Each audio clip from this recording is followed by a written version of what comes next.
श्री प्राणनाथ जी की जय। बोलो श्री सद्गुरु महाराज की जय। पद्मावती पुरी धाम की जय। सुंदर साथ की जय। प्रथम लागू दो चरनी को, धनिये ना छुड़ायो खिन।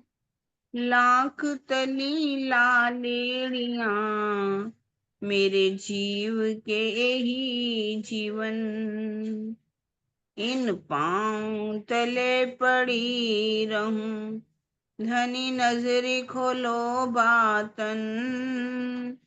पलना वालू निरीखूं नेत्रे, मेरे जीव के यही जीवन।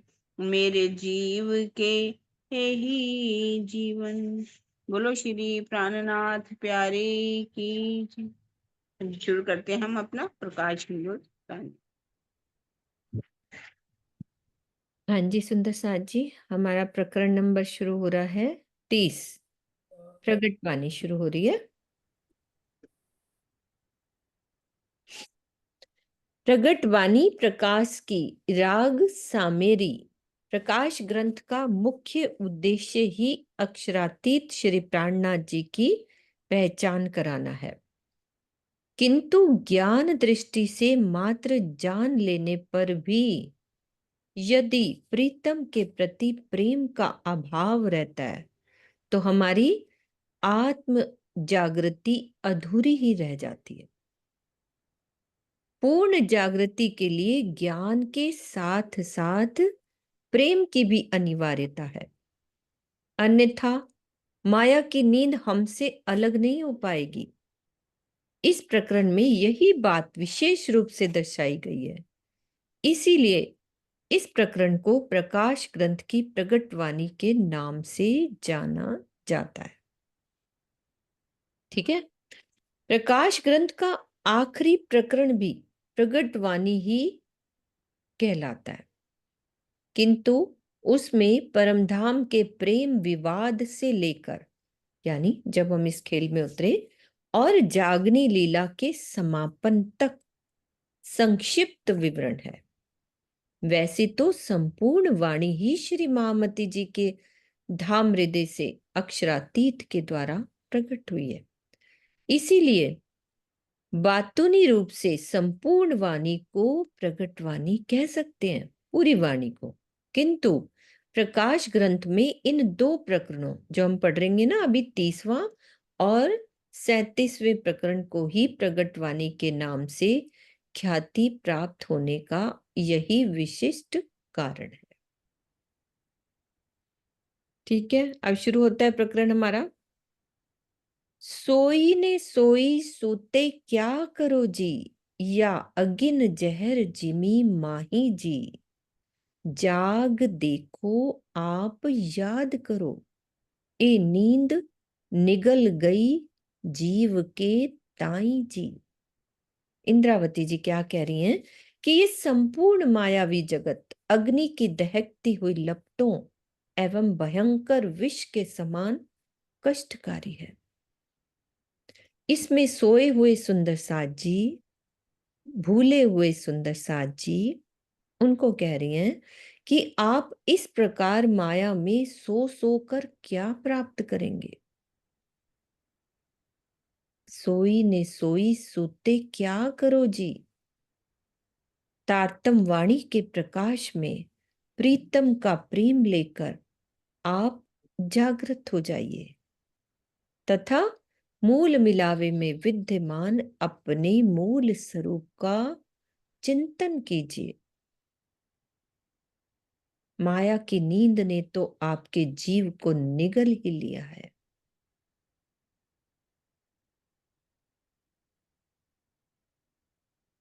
भावार्थ में और क्लियर कर रहे हैं स्वामी जी कि जिस प्रकार वन में आग लग जाने पर वो पल पल बढ़ती ही जाती है, उसी प्रकार विषय विकारों को भोगने से इच्छा रूपी अग्नि और बढ़ती जाती है। विषयों की तृष्णा उस विष के समान है जो मृत्यु का कारण बनता है। यदि जीव में विषय भोग की तृष्णा ही ना हो तो वो जन्म मरण के चक्र में भटकेगा ही क्यों? यही कारण है कि उपरोक्त चौपाई में मायावी नींद की उपमा अग्नि और विष से दी है। अभी ऊपर पढ़ा ना अपन ने कि मायावी नींद की उपमा अग्नि और विष से दी है। जिस प्रकार नींद में जीव स्वयं को भूल जाता है, उसी प्रकार विषयों की चाहत में चेतना अपने अमृत स्वरूप को भूली रहती है। इसे ही नींद या अविद्या कहते हैं। अच्छे से क्लियर होगी ये वाली बात? ए नींद तिनको ले गई रे, जो नाही साथी आपन जी, इन ठगनी जिमिए बहुत तक ठगे रे, तुम जिन सो सो इत खिन जी। इस संसार के वे सभी प्राणी जो परम धाम या बेहद मंडल के नहीं है, या उनके पास वहां का ज्ञान नहीं है, उन्हें माया ने अपने बंधनों में फंसा रखा है। ये संपूर्ण मायावी जगत छलमयी है। बहुत से बड़े बड़े ज्ञानी और तपस्वी जन भी इसके मोहक जाल में फंसकर ठगे जा चुके हैं। तो क्या कह रहे इंद्रावती जी? हे साथ जी, आप अब आप क्षण भर के लिए भी माया की नींद में न सोइए, अर्थात माया के सुखों में न फंसिए।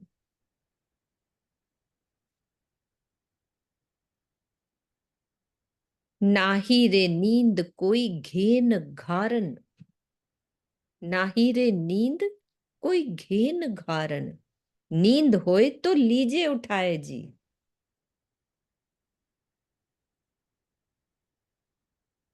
समझ में आ रही है ना सुंदर साथ जी? नींद होए तो लीजे उठाए जी, उठाए जीव को खड़ा कीजिए, फिर पड़े सोई उल्टाए जी। माया की नींद ये कोई सामान्य नींद नहीं है, बल्कि ये तो कोई एक प्रकार का गहरा नशा है। यदि ये सामान्य नींद होती तो उससे जगाकर उठा भी दिया जाता। यदि किसी को ज्ञान के द्वारा जागृत करके धनी के प्रति श्रद्धा विश्वास पर खड़ा भी किया जाता तो कुछ समय के ही पश्चात वो पुनः माया की गहरी नींद में सो जाता है।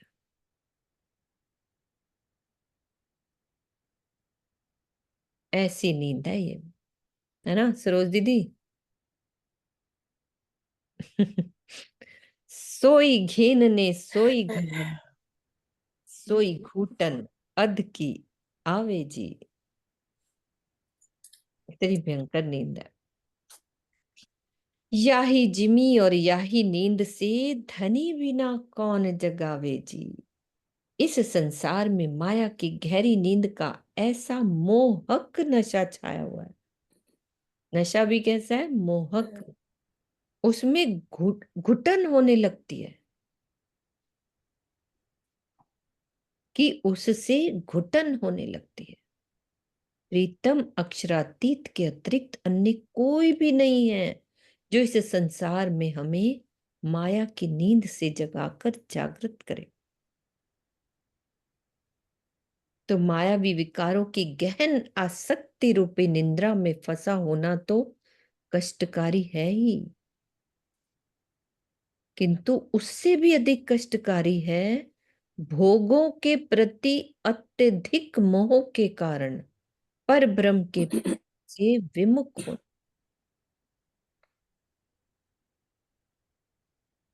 इसे ही इस चौपाई में घुटन की संज्ञा दी है। सामान्यतः घुटन शरीर के वह कष्टदायी प्रक्रिया है जिसमें ऐसा लगता है कि गले की सांस सी रुक जाएगी।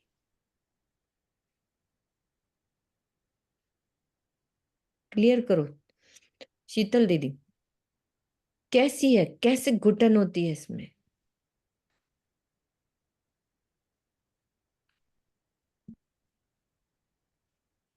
शीतल दीदी को मैंने कोहोस्ट दिया हुआ है। हाँ जी, प्रणाम जी, प्रणाम जी, सब सुंदर साथ को।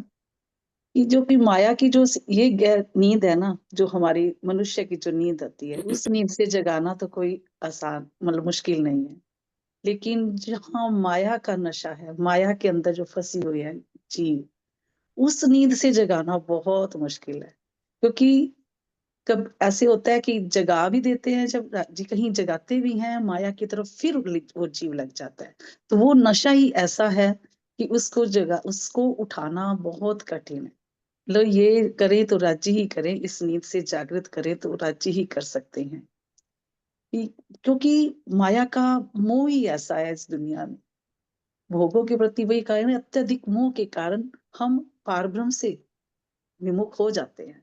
ये धनी से एकदम, जब तक कई बार ऐसे लगता है कि हम इस क्लास में भी बैठे होते हैं ना, ऐसे लगता है कि नहीं अब तो बस कुछ नहीं, अब सिर्फ राज्य ही राज्य है, अब कुछ नहीं, अब सब कुछ छोड़ देना, सारी तृष्णाएं खत्म कर देनी है।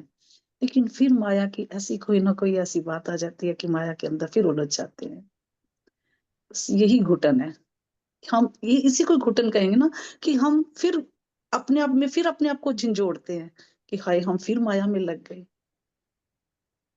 अंदर से होती है दीदी, ये घुटन होती है कि कब आत्मा ये तो छूटेगा सब परेशान कुछ। होती है, जीव इधर होती लगता है, है, लेकिन आत्मा को हाँ, घुटन होती है। होती है घुटन कि हम कितना मतलब राज्य में जगाने का प्रयत्न कर रहे हैं, सब कुछ हमें ऐसे पकड़ पकड़ कर झंझोड़ रहे हैं, हथौड़े मार रहे हैं।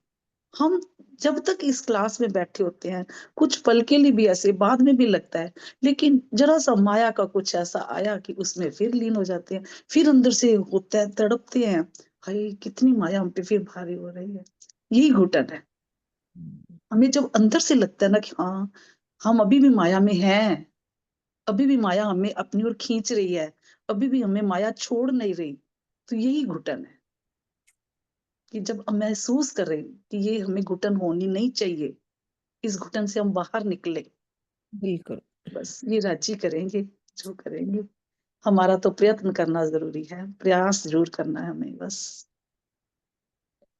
इन जहर जिमी से कोई ना उबरया, तुम सूते तिन ठाम जी। इन जहर जिमी अगिन उजाड़ रे, नहीं वसती इन गाम जी। विषयों के विष से परिपूर्ण इस मायावी जगत में ऐसा कोई भी व्यक्ति, कोई से जीव सृष्टि को कहा है, हमको नहीं कहा उन्होंने, कि वो नहीं निकले हैं तो इसके बंधनों को तोड़कर पूर्णता मुक्त हो सका हो। किंतु धनी क्या कह रहे हैं, आश्चर्य हाँ, के साथ मुझे ये कहना पड़ रहा है कि आप भी, अब हमें कह रहे हैं कि जीव तो नहीं निकल सका है, लेकिन आप भी, हमें भी कह दिया आप भी इस माया की नींद में निश्चिंत होकर सो रहे हो। वो तो नहीं निकल पाए, उनके पास तो ज्ञान नहीं है।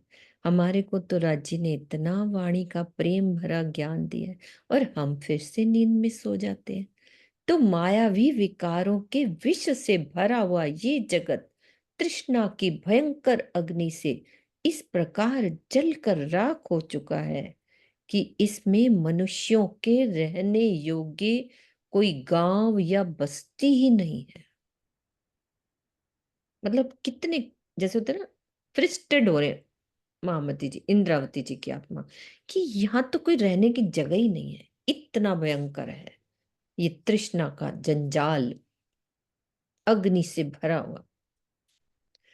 ए विख की जिमी और विख के बिछोने, विखे का, विखे की आकार जी, अष्ट धात मिने सब विख के, विखे का विस्तार जी।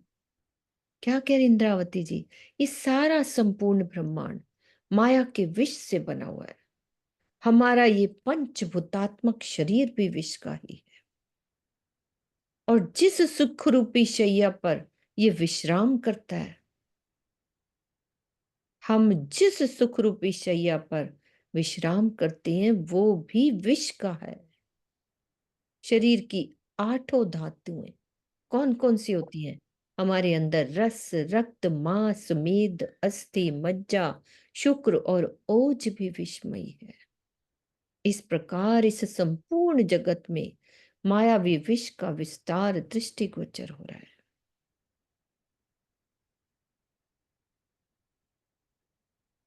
विष वो पदार्थ होता है जिसके सेवन से मृत्यु हो जाए।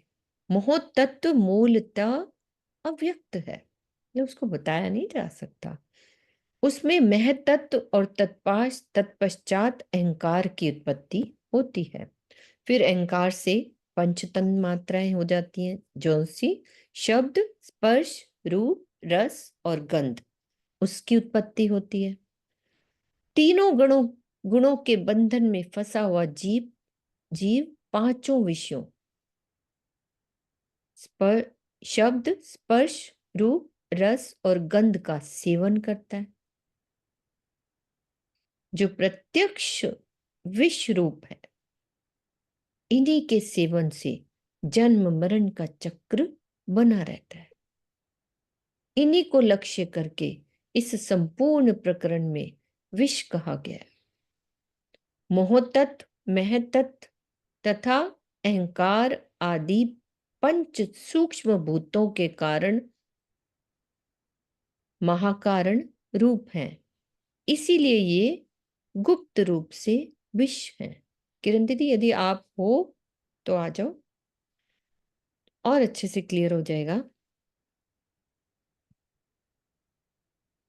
कि किस तरह से है। मैं दोबारा पढ़ूं?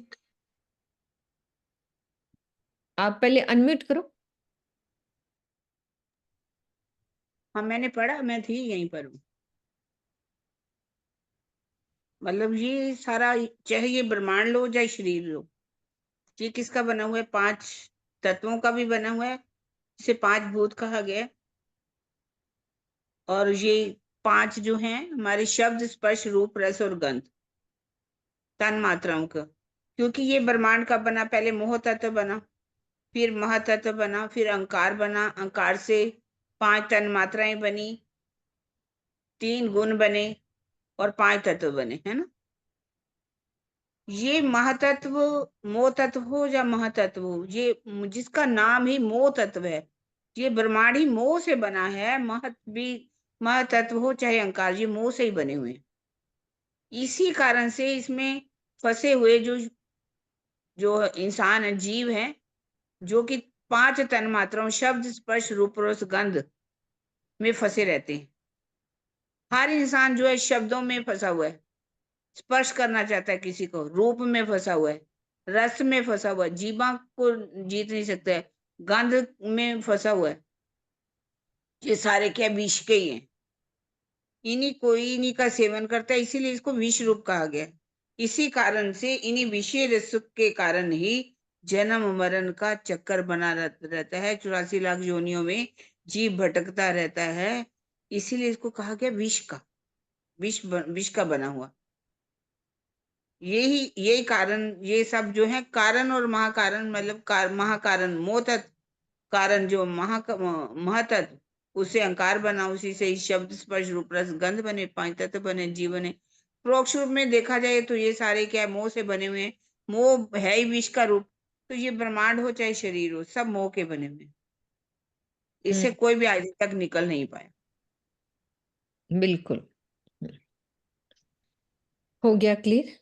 गुण पख इंद्री, आगे फिर बता रहे हैं कि गुण पख इंद्री सब विखे का सब आहार जी, आत्म निर्मल एक वतन की, सो तो कही निराकार जी।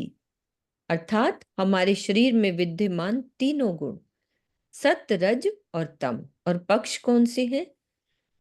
पक्ष यानी कि हमारा अंतःकरण, तथा इंद्रियां, जिसमें ज्ञानेंद्रियां भी आ गई और कर्मेंद्रियां, वो सब विषमयी हैं। इंद्रियों तथा अंतःकरण से भोगे जाने वाले जो हम लौकिक सुख भोगते हैं ना, वो भी सब विष रूप है। इस नश्वर तन में मात्र निर्मल कौन है? आत्मा ही निर्मल है, जो कि परम धाम से आई है तथा जीव पर विराजमान होकर इस खेल को देख रही है। किंतु वह निराकार है। कैसे? अभी बताते हैं कि इस चौपाई में आत्मा का निराकार कहने का आशय ये है कि उसके पंचभूतात्मक हाथ, पैर, मुख आदि अंग नहीं है। किंतु श्रृंगार ग्रंथ के चौथे प्रकरण का सूक्ष्म अवलोकन करने पर यही निष्कर्ष निकलता है कि परात्म की प्रतिबिंब स्वरूपा होने से उसके भी सभी अंग हैं। दोनों बात अभी समझा रहे हैं स्वामी जी। अंतर केवल इतना ही है कि परात्म के सभी अंग नूरमयी हैं, जबकि आत्मा के सभी अंग प्रतिबिंब स्वरूप हैं। कैसे? उदाहरण के तो पे ले सकते हैं हम, जैसे शीशे के सामने हम खड़े हों, हमारा जो ये शरीर दिख रहा है, शीशे में जो प्रतिबिंब दिख रहा है, दिखता हो वह वैसा है, लेकिन ऐसा थोड़ी ना है जो शीशे में होता है। तो यदि ये प्रश्न किया जाए कि परात्म का जो स्वरूप प्रतिबिंब या सुत्ता के रूप में होता है, वो किस पदार्थ का है, यानी आत्मा किस पदार्थ की है? क्या वो नूरमयी है या मोहमयी? जब ये ब्रह्मांड ही मोहमयी है, तो आत्मा के अंग अंग का स्वरूप कैसा माना जाएगा? क्योंकि श्रृंगार की वाणी तो स्पष्ट रूप से आत्मा के अंग अंग की घोषणा करती है। अब एक निराकार शब्द आया है, उसी को क्लियर कर रहे हैं स्वामी जी कि कैसे कैसे घोषणा की है श्रृंगार ग्रंथ में। जब पूर्ण स्वरूप हक का आए बैठा माहे दिल, तब सोई अंग आत्म के उठ खड़े सब मिल।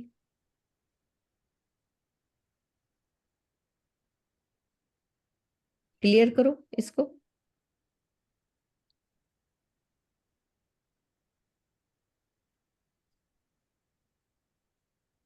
जब राज्य का पूर्ण स्वरूप मेरे दिल में आके नख से शिक तक की शोभा जब बैठ जाए दिल में, तो कह रहे हैं कि वो आत्म के जितने भी अंग हैं वो सब उठ खड़े सब मिल। इसका क्या मतलब है कि खड़े हो जाएंगे?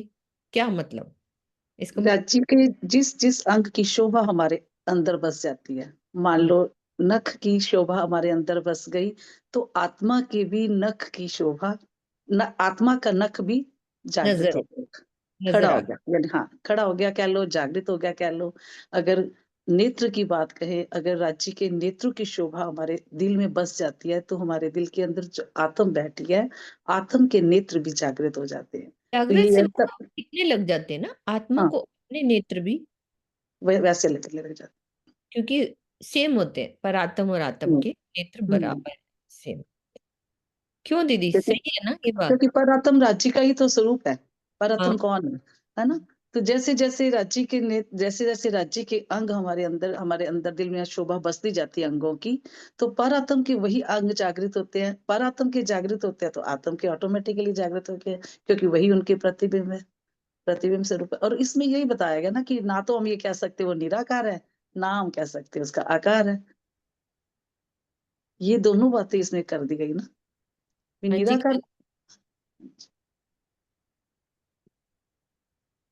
किरण दीदी, यहाँ तक का हाँ सही जी, है? हाँ जी, हाँ जी, वैसे तो ठीक है। मतलब कहने का उन्होंने निराकार कहने का मतलब क्या है, जैसे कि हमारा 5 तत्व का शरीर है ना? तो उसका जो है 5 भौतिक शरीर नहीं है। उसको निरंजन भी कहा गया, निराकार भी कहा गया, क्योंकि ना तो उसके कोई अंजन है और ना ही यहाँ जैसे हमारी आंख, कान, मुंह, त्वचा इत्यादि है, वो पंचभौतिक तन वाली नहीं है, ना पंचभौतिक तन है।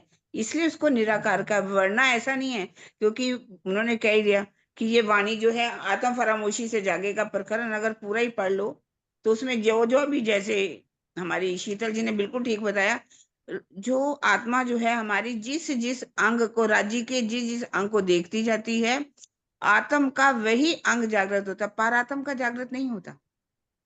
क्योंकि यदि पारात्म के अंग जो है जागृत होने लग जाए, तो समझ लीजिए उसी दिन हमारा खेल खत्म हो जाएगा। हम्म। आत्मा के अंग जो हम्म, हैं वो खड़े होने शुरू हो जाते हैं, पर पारात्म के भी तो वही भी अंग दिखने शुरू हो जाते हैं ना।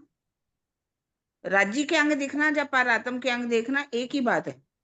और आत्मा जो हमारी, उसकी नजर, जो दिल यहाँ पर आया हुआ है, वो आत्मा का जो दिल है, जो इसको आत्मा कहा गया है, वो उठ करके खड़े हो जाते हैं। और जैसे मूल मिलावे में आत्मा पहुंचती है, राज्य के जो अंगों को देखती जाती है, आत्मा को अपना अपना अंग वही दिखना शुरू होता है, पर आत्म का भी वही अंग दिखना शुरू हो जाता है।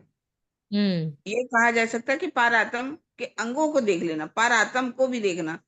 पूर्ण स्वरूप हक का आए बैठा माए दिल। यदि अगर पूरा स्वरूप हमारे दिल के अंदर बैठ जाता है शोभा, तब जो जो अंग मतलब बैठ जाता है, सोई अंग आत्म के, पर आत्म के नहीं कहा, उठ खड़े समिल मिलने के लिए तैयार हो जाते हैं। वो आत्म हम्म जागृत होनी शुरू हो जाती, आत्म जागृत हो जाएगी ना। हाँ, आत्म अपनी पार आत्म को भी देखेगी, युग स्वरूप को भी देखेगी।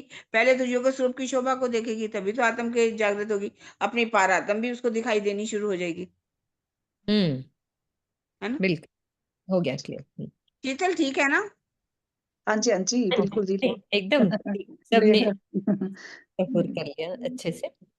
तो आगे बढ़ते, स्वप्न का दृष्ट, हाँ जी खुला हुआ है, आप खोलो सुनीता दीदी। हाँ जी गीता भगत।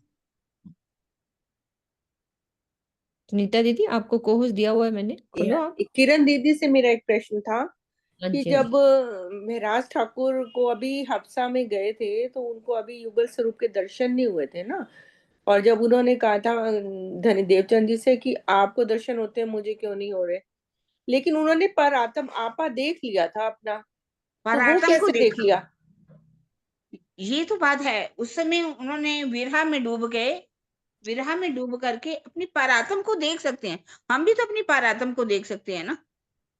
अपना आपा देखिया किया कारकोरात, ये उनको दीदार पहले भी लिखा हुआ है कि उन्होंने जैसे जैसे विरहा किया, उन्होंने अपनी पारात्म को देख लिया। ऐसा नहीं कि उन्होंने देखा, तो क्योंकि वही मतलब कहने का मेरा ये प्रश्न है उस समय कि की जब, बात है, ये उस समय की बात है ना। अच्छा अच्छा अच्छा, उस हाँ समय की बात है। हाँ, तो अब कौन ऐसा से नहीं दिन हो को? सकता? चौथे दिन की बात है ये, है ना। हाँ अपनी जी। आत्म को भी देखा उन्होंने, अपनी पारात्म को देख लिया, है ना। और पहली हम्म परिक्रमा को भी उन्होंने, परिक्रमा को भी देख लिया, है ना। हम्म हम्म परम धाम को भी देख लिया, अपनी पारात्म को भी देख लिया, ये बात बिल्कुल ठीक है।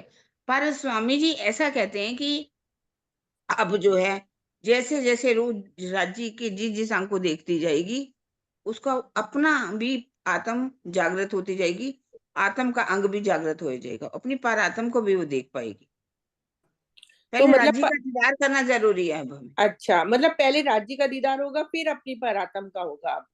जी जी, हाँ, वाणी के अनुसार जो जो वाणी चौथा प्रकरण कह रहे हैं ना, हाँ जी। आत्म फरामोशी से जागेगा पर एता अवध दिल हुक्मे, जो इश्क हम्म आत्म खड़ी हुए जब हक सूरत दिल में जो, पर तब दीदी रोज हम ये जागी भी कह दिखेगी। देते हैं ना कि पारातम का श्रृंगार सज के ही राज्य के दीदार होते हैं, तो उसमें फिर इसमें क्या फर्क होगा? पर आत्म का श्रृंगार सजने का मतलब क्या है? हम अपने तो आप को आत्म स्वरूप माने, पर आत्म स्वरूप माने, क्योंकि अभी हम जीव के भाव से तो हमें उठना पड़ेगा ना ऊपर। जीव भाव में रहते हैं, जीव भाव नहीं रखना अपना। श्रृंगार सज के जाना है, मैं जीव नहीं हूं, मैं आपकी आत्मा हूं, मैं वो पारात्म जो मेरी परम धाम में बैठी हुई है, मेरी वो वही दिल, वही जो उसकी नजर जो है वो आत्म है। वो आत्म का श्रृंगार करके, श्रृंगार तो आत्मा का और पारात्म का श्रृंगार में अंतर तो नहीं है कोई भी। हाँ अगर वही वो ना। अपनी देखती है, अपनी पारात्म को भी देखती जाती है। आत्मा और पारात्म में अंतर तो नहीं है ना कोई भी, हाँ जी अंतर नहीं है उसमें कोई भी। सुषमा, बोलो आप। नाम जी माता जी। मेरे वैसे तो आपने बता दिया, मेरे को ना थोड़ा सा ये बताइए कि माता जी, कि जैसे आपने कहा ना, मैंने चुपाई में पढ़ा कि जैसे जैसे राज्य के अंग हृदय में आ जाते हैं ना, चुपाई तो मेरे को पता नहीं, वैसे रूह के अंग भी खड़े होने, मतलब कि खड़े होना बताना कैसे है या थोड़ा सा, जागृत हो जाना, मतलब वही दिखाई देना शुरू हो जाना। मतलब दिखने लगते हैं, यही है बस इसका हाँ, मतलब। दिखने लगते हैं, इसका मतलब वही है जागृत हो जाना। अभी फरामोशी में है ना हमारी आत्म, फरामोशी में है। इसी कारण से उसको जैसे जैसे देखती जाती है, वो खड़े होने का मतलब ये जागृत होते जाना, उसको दिखाई देना शुरू हो जाता आत्मा को राज्य का स्वरूप दिखने लग जाता है अब, मतलब वो देखने लग गई ना, रूबरू हो गई ना आत्मा राज्य के सामने। ठीक। ठीक है, चले आगे चलते हैं अपन। अभी ये बचा है अर्थ, अभी आगे पढ़ रहे हैं अपन। यहां तक क्लियर हुआ? स्वप्न का दृष्टा मन महतत्व से उत्पन्न होता है। जो इस स्वप्न का, जो ये इस जीव का जो दृष्टा मन है, वो कहाँ से उत्पन्न हुआ है? महतत्व से। किंतु प्रश्न ये है कि जागृत अवस्था में मन ने जिस पदार्थ को देखा था, जब उसे स्वप्न की अवस्था में देखता है, तो स्वप्न में प्रतिबिंबित होने वाले पदार्थ की रचना किस पदार्थ से मानी जाएगी? क्या भाव है? दोबारा पढ़ते हैं, मुझे अभी समझ नहीं आया। कि कह रहे हैं कि ये जो स्वप्न का दृष्टा मन, हमें पता है वो महातत्व से उत्पन्न हुआ है, किंतु प्रश्न ये है कि जागृत अवस्था में मन ने जिस पदार्थ को देखा था, जब उसे स्वप्न की अवस्था में देखता है, तो स्वप्न में प्रतिबिंबित होने वाले पदार्थ की रचना किस पदार्थ से मानी जाएगी? अर्थात महातत्व से सूक्ष्म कारण प्रकृति है, जो अव्यक्त है, उससे भी सूक्ष्म पुरुष जीवात्म पुरुष तथा परमात्मा है। मुझे समझ में नहीं आ रहा दीदी, यहाँ ये जो चल रहा है लिंक क्या बन रहा है? मतलब अपना ऊपर से लिंक ये था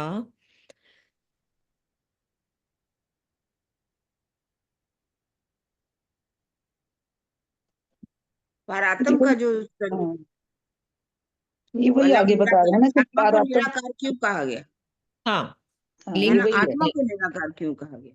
हाँ कि वो आप कह रहे उसको जैसे कि सपन हम देखते हैं ना, हम्म सपन देखने वाला जो जीव है, उसकी उत्पत्ति कहाँ से हुई? महातत्व से। मोह हम्म तत्व और महातत्व, महातत्व से हुई।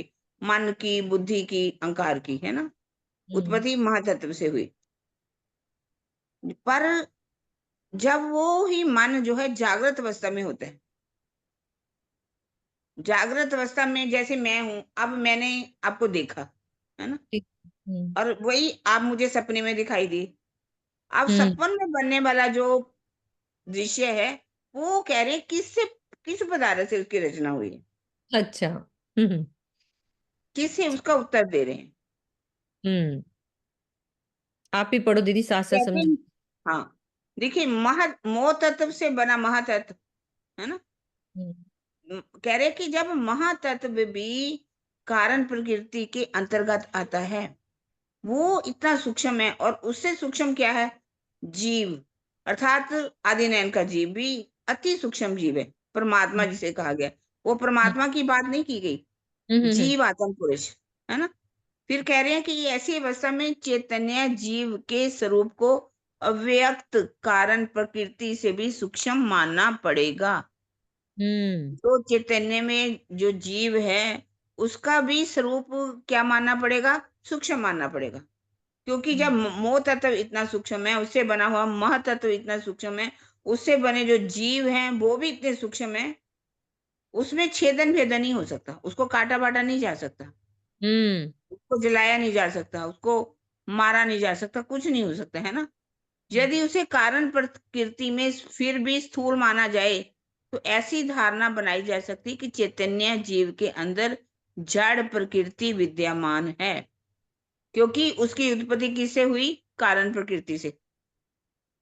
यदि उसको स्थूल माना गया ना, है तो पांच तत्व का शरीर, हाँ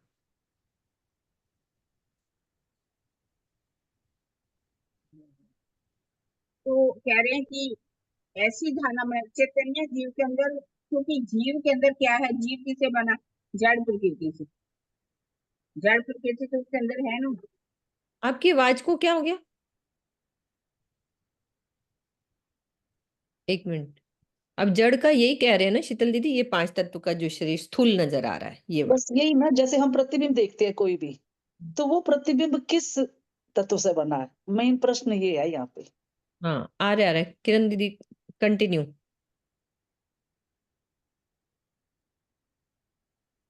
अब कह रहे कि जीव के अंदर जड़ प्रकृति कहाँ से आ गई, है ना। यानी कि जीव ने जो सपना देखा, वो तो जड़ है, हम्म तो वो कहाँ से आ गया? प्रकृति कहाँ से आगे, है ना। क्योंकि जड़ प्रकृति जो है उस जीव के अंदर भी है। जीव ने जो सपना देखा, जो भी उसने अवधारणा की दिन में, वही सपने में आई, क्योंकि उसके अंदर भी जड़ प्रकृति विद्यमान है। कह रहे जब कारण प्रकृति को अवयव विहीन होने के कारण निराकार कहते हैं। कारण प्रकृति भी जो है उसको भी निराकार कहा गया है, क्योंकि उसका कोई स्वरूप नहीं है जड़ प्रकृति का, कारण प्रकृति का। इसीलिए जीव को भी निराकार माना गया है। जीव को निराकार क्यों माना गया? जीव का कोई भी स्वरूप नहीं माना गया। वैसे भी कहा जाता है कि जीव जो है एक बाल के एक बाल की नोक के 1000 हिस्से की, पता नहीं 10,000 उसके भाग 10,000 किए जाएंगे। 10,000 दीदी इतना बोलते हैं, 10,000। 10,000, हाँ 10,000, मेरे को, हाँ 10,000 हिस्से किए जाएं। बताइए, जीव का बाल का एक नोक, एक बाल देखो कितना बारीक होता है, उसके 10,000 हिस्से किए जा सकते हैं। यदि जीव को भी फिर निराकारी कहा गया है, तो ऐसी पारात्म की जो प्रतिबिंब स्वरूपा आत्मा को भी यहाँ पर निराकार ही माना जाएगा। यहाँ मतलब आई है जो, ऐसा नहीं कि उसको हम वैसे, उसका कोई आकार ही नहीं है, वो उसका आकार है, पर आत्म का यदि आकार है तो उसका जो प्रतिबिंब बनता है उसका भी आकार माना गया, क्योंकि उसके स्वरूप का निर्धारण भौतिक आंखों से देख कर नहीं, उसको हम भौतिक आंखों से तो नहीं देख सकते ना, पर आत्म को भी नहीं देख सकते। इसलिए आत्म को निराकार कहा गया, क्योंकि उसको देखने के लिए हमारी आत्मिक दृष्टि खुली होनी चाहिए। आत्मिक दृष्टि से हम खोल सकते हैं। जैसे कि जीव का स्वरूप जो है उसको कोई भी आज दिन तक देख नहीं पाया, लेकिन जो समाधि अवस्था में होते हैं, समाधि की अवस्था में मन को भी देखा जा सकता है, चित्त को भी देखा जा सकता है, बुद्धि को भी देखा जा सकता है, अहंकार को भी देखा जा सकता है, जीव को भी देखा जा सकता है, लेकिन इन भौतिक आंखों से नहीं देखा जा सकता। इसी तरह से वो कह रहे कि आत्मिक दृष्टि जो है से ही हम अपनी आत्मा को देख सकते हैं। आत्मिक दृष्टि, यदि आत्मा की दृष्टि जो खुल जाएगी तो उससे अपनी आत्मा को देखा जा सकता है। अगर इस जीव के जो दृष्टि है, आंखों की दृष्टि है, इसे हम देखना चाहे तो नहीं देख सकते। ये तो बना ही जीव किसे है? जड़ प्रकृति से बना है ना, इसलिए इसको निराकार कहा गया। इसलिए जीव भी निराकार कहा गया, आत्मा को भी निराकार कहा गया, क्योंकि इन भौतिक आंखों से नहीं देखा जा सकता। उसको देखने के लिए जैसे जीव को देखने के लिए समाधि अवस्था की जरूरत है, ऐसे ही आत्मा को देखने के लिए आत्मिक दृष्टि खोलना जरूरी है। समझ आई इतनी बात? आ गई दीदी, बिल्कुल आ गई। जीव का स्वरूप मोहात्मक नहीं होता जब, तो आत्मा का स्वरूप मोहात्मक कैसे हो सकता है? जब जीव का स्वरूप भी मोह आत्मक नहीं होता तो आत्मा का स्वरूप मोहात्मक कैसे हो सकता है? यदि उसे परात्म की तरह नूरमयी नहीं कह सकते, है ना, किंतु वह नूरमयी स्वरूप में ही दृष्टि गोचर होती है। यहाँ उसको नूरमयी, क्योंकि नूर तो इस संसार में आ नहीं सकता ना, इसलिए उसको नूरमयी भी नहीं कहा जा सकता। नूरमयी स्वरूप दृष्टि गोचर तभी दिखे, मतलब नूरमयी स्वरूप देखने के लिए नूरमयी नजर होनी चाहिए पर आत्म की नजर से। अगर आत्मा की दृष्टि से देखेंगे तो वो नूरमयी स्वरूप दिखाई नहीं देगा, किंतु वह नूरमयी स्वरूप में ही, हाँ, परात्म की तरह नूरमयी नहीं कह सकते, किंतु दृष्टि गोचर हो सकती है ना, दिखाई दे सकती है। जैसे कि वो तन जो अपरात्म है, नूरमयी है, तो आत्मिक दृष्टि से उसको देखो तो वो दृष्टि गोचर होती है, किंतु उसका स्वरूप इतना सूक्ष्म है ना, वो उसे साकार निराकार मोहमयी पदार्थ के बंधन में नहीं बांध सकते। उसको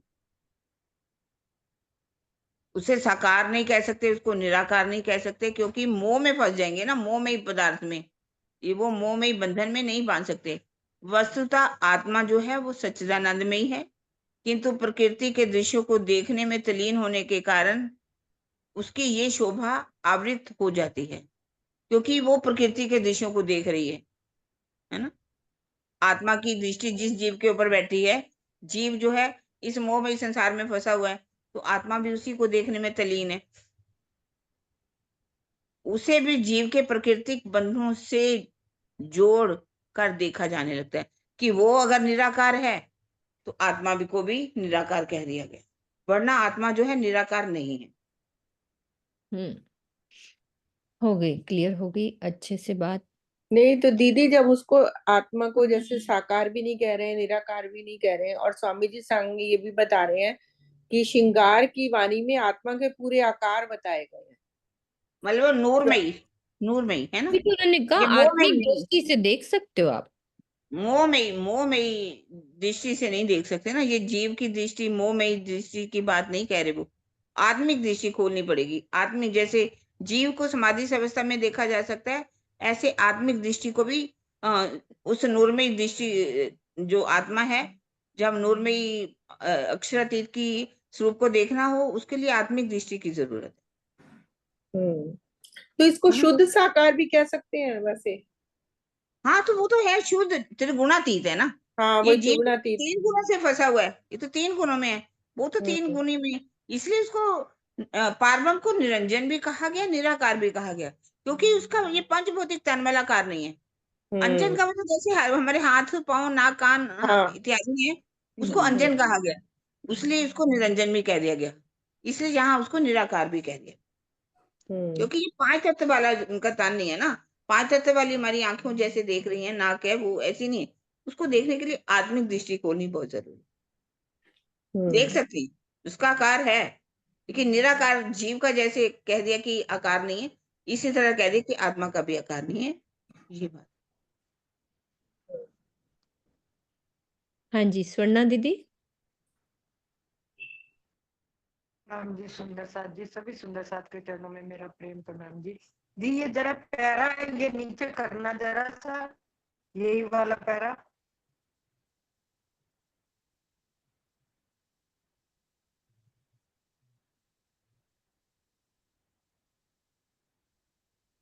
हाँ जी स्वर्णा दीदी,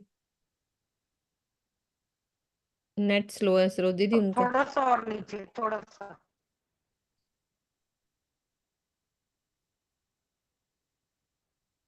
मैं बाहर आ जाती हूँ, आपका नेट स्लो है मुझे सरो। ये चीज समझ नहीं आई ना।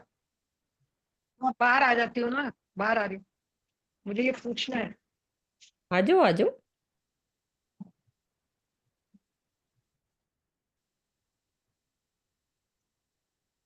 हाँ जी, ये जैसे ना ये लिखा है, जब जीव का स्वरूप मोहात्मक नहीं होता, जरा सा ऊपर करो, जरा सा ऊपर करो। जब जीव का स्वरूप मोहात्मक नहीं होता तो आत्मा का स्वरूप भी मोहात्मक कैसे हो सकता है? अब जीव का स्वरूप मोहात्मक कैसे नहीं हो सकता, क्योंकि ये तो मोह तत्व से ही उत्पन्न हुआ है, फिर मोहात्मक कैसे नहीं हो सकता? ये मुझे समझ में आया दीदी से। जब जीव जो है इंद्रियों से परे हो जाता है, गुण अंग इंद्रियों से सब बिल्कुल परे हो जाता है, जीव भी दृष्टा हो जाता है, उसके अंदर भी मोह नहीं रह जाता, तो हम आत्मा को कैसे मोहात्मक कह सकते हैं? नहीं, आत्मा को तो मोहात्मा कह ही नहीं सकते। मैं तो ये जीव मैं के लिए बता मुझे रही हूँ, समझ नहीं आई। देखिए, जब जीव जो है स्थूल से बाहर हो जाता है, सूक्ष्म से बाहर हो जाता है, कारण से बाहर हो जाता है, मोह हाँ जी, है ना, हाँ जी, हाँ तब जी। वो कारण और महाकारण इससे बिल्कुल परे हो जाता है ना, स्थूल सूक्ष्म कारण और महाकारण से, हाँ तो जी। वो भी जीव मोहात्मक नहीं कहा जाता, मोह उसके अंदर बिल्कुल नहीं रहता, कोई उसके गुण अंग इंद्रिय काम नहीं करते, तो उसको ठीक है, अगर मोहात्मक नहीं कहा जा सकता तो आत्मा को तो बिल्कुल नहीं कह सकते ना, ये कह रहे हैं नहीं हम। वो अब मुझे समझ में आ गया जब आपने ये कहा ना कि इन 3 गुणों से परे हो जाता है, ध्यान सत्वरजतम अवस्था से में परे ना, हो गया। जब हाँ जी, ध्यान अवस्था में। हाँ जी, हाँ जी, अब मुझे समझ में आ गया। ठीक है जी, आवाज आ गई थी मेरी? ठीक, अब आ गई, एकदम आ गई, आ गई। ठीक है। ठीक है सुंदर साथ जी, अभी हम चौपाई दोहराएंगे, यहाँ तक ही लेते हैं।